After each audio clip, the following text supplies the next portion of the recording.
সেটা হচ্ছে প্রথমে আমাদের উপাসনায় প্রধান বক্তা হিসেবে আছেন আমরা গড়ে তুলতে পারিনি প্রভু। আমাদের কাজের মাধ্যমে কষ্ট দিয়েছে প্রভু, কথাবার্তা আমরা কষ্ট দিয়েছে প্রভু। তদুপরি আমাদের সেই ভালোবাসা, সেই আশীর্বাদ আমাদের বঞ্চিত করেন প্রভু। আমাদের বেঁচে থাকার জন্য এই পৃথিবীতে অনেক কিছু দিয়েছে, টাকা পয়সা, ধন সম্পদ, এই সুস্বাস্থ্য, সব কিছু দিয়েছে প্রভু। তোমার সামনে দেও, তাহাতে তোমাদিগকেও দেওয়া যাইবে।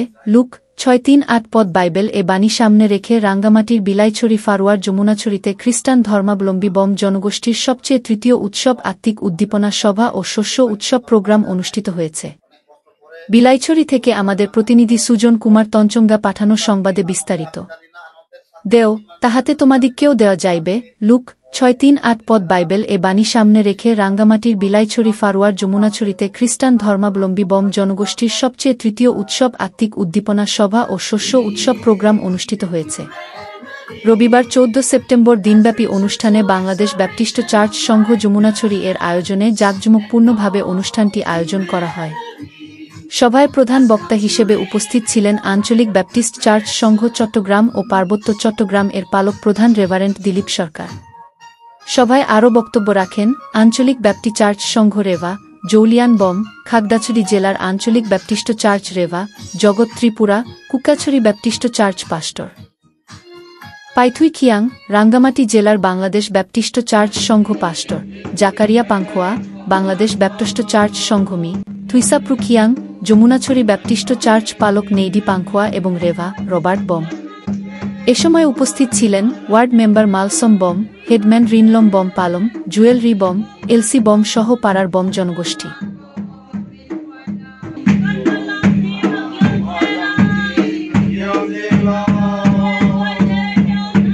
নবান্ন উৎসব প্রতি বছরে পালন করা হয়। বিশেষ করে আমাদের বম খ্রিস্টান এখানে আমরা যারা সম্প্রদায় আছি আদিকাল থেকে আমরা এই উৎসবটা পালন করে থাকি।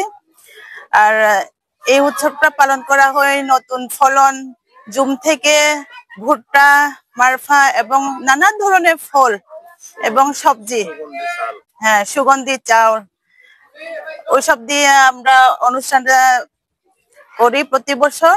এই আমাদের নবান্ন উৎসব প্রতি বছরে পালন করা হয়। আমাদের খ্রিস্টান, আমাদের সম্প্রদায় বম, এখানে আমরা সবাই সব মিলে অনেক সুন্দর করে আমরা প্রতি বছর পালন করে থাকি। এবছর জুমের ফসল অনেক ভালো, গত বছরের চাইতে এই বছরটা ফলন বেশি। আমাদের ভুট্টা, মারফা, বিশেষ করে মরিচ আর ধান, বিনি ধান সবকিছু মিলে আমাদের খুব ভালো ফলন আসছে। আমরা সবাই খুশি। সবাইকে আমি ধন্যবাদ দিই, বিশেষ করে আমাদের দুজন সাংবাদিক ভাই, তারা অনেক কষ্ট করে গতকাল আমাদের সঙ্গে আসছেন। আজকে এই রবিবার পবিত্র দিনে তারা এই শস্য উৎসব পর্ব নিয়ে কিছু জানার জন্য আমাকে প্রশ্ন করেছেন। আমি সেই বিষয়ে আমি বলছি যে বহু বছর আগে আমাদের সেই যখন ইসরায়েল জাতি মিশর দেশে প্রায় 430 বছর বন্দিত্ব জীবন কাটিয়েছেন এবং মসির মধ্য দিয়ে সেই জাতিকে ঈশ্বর তিনি মিশর দেশ থেকে মুক্ত করে তার দুগ্ধমধু প্রবাহী দেশ, সেই বর্তমান যেটা আমরা বলি সেই জেরুসালেমে তাদেরকে এনেছেন। এবং সেই আনার পরে দ্বিতীয় বিবরণ তার 28 অধ্যায় 1 থেকে 14 পদে এই বিষয়গুলো লেখা আছে যে যখন তুমি পরবাসে ছিলে, বন্দিত্ব জীবনযাপন করেছ এবং সেইখানে সেই দেশে আমি তোমাদেরকে অনেকভাবে লালন পালন করেছি, নিরাপত্তা দিয়েছি, তোমাদেরকে প্রয়োজন মিটিয়েছি, খাবার দিয়েছি।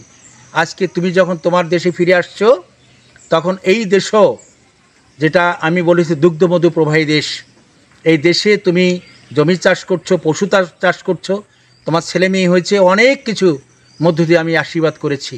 সুতরাং এই জমির যে ফল, অগ্রিমাংশ, দশমাংশ, সেই যেন আমার ভাণ্ডারে তোমরা আনো, সেই নিমিত্ত প্রভুর একটা নির্দেশ, পরামর্শ ইসরায়েল জাতিকে দেওয়া হয়েছে।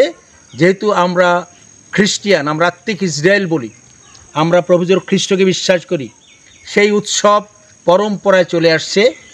এইখানে যমুনাছড়িতে যে সকল খ্রিস্ট ভক্তগণ বাস করে তারা অনেক চ্যালেঞ্জ গ্রহণ করেছেন। এখানে সে চ্যালেঞ্জের মধ্যে জুম চাষ করছেন, তারা ভুট্টা চাষ করছেন, তারা বিভিন্ন শাকসবজি চাষ করছেন, পশুপালন করছেন, এবং এই পালন করতে গিয়ে তাদের অনেক বিপদ আপদে পড়তে হয়। কিন্তু তারা সৃষ্টিকর্তার কাছে, প্রভুর কাছে তারা প্রতিনিয়ত প্রার্থনা করেছে, প্রভু তুমি যদি আমার শস্যকে, আমার পশু সম্পদ, আমার ছেলে মেয়েকে, আমার এই জুম চাষকে যদি রক্ষা করো, পোকা মাকড় থেকে রক্ষা করো, তাহলে আজকে আমি তোমার উদ্দেশ্যে আমি আমার ক্ষেতের প্রথম ফসল শস্য আমি উপহার হিসাবে তোমার সেই ভাণ্ডারের চার্চে আমি আনব। আজকে সেই নিমিত্ত গতকাল আমরা পালকরা এখানে এসেছি।